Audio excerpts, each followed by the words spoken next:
شریعت نظام په بلخ، خوست، غزني، کابل، کونړ، پکتیا، پکتیکا، بدخشان او میدان وردګو ولایتونو کې پر 13 مجرمینو او متهمینو د تعزیري سزا حکم تطبیق شو.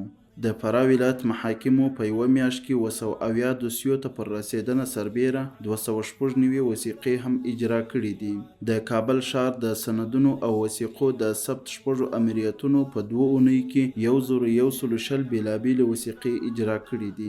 د پکتیکا ولایت د وازې خوا ولسوالۍ ابتدایي محکمې د مسؤلینو په هڅو 56 کلنه د قتل موضوع حل او فصل شوه.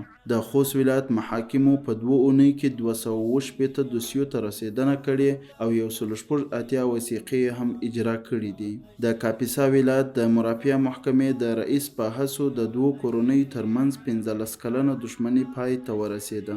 د سمنګان ولایت محاکمو په 2 اونیو کې 192 دوسیو ته پر رسېدنه سربیره 128 وثیقې هم اجرا کړي دي.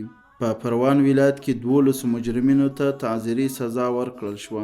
د غور ولایت محاکمو په 2 اونیو کې 392 دوسیو ته پر رسېدنه سربیره 119 وثیقې هم اجرا کړي دي. په هرات ولایت کې 8 مجرمینو ته تعزیري سزا ورکړل شوه.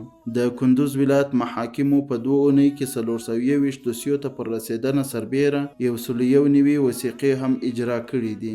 د جوزجان ولایت محاکمو په 2 اونیو کې 115 دوسیو ته پر رسېدنه سربیره 189 وثیقې هم اجرا کړي دي. د تخار ولایت محاکمو په 2 اونیو کې 488 دوسیو ته پر رسېدنه سربیره 216 وثیقې هم اجرا کړي دي.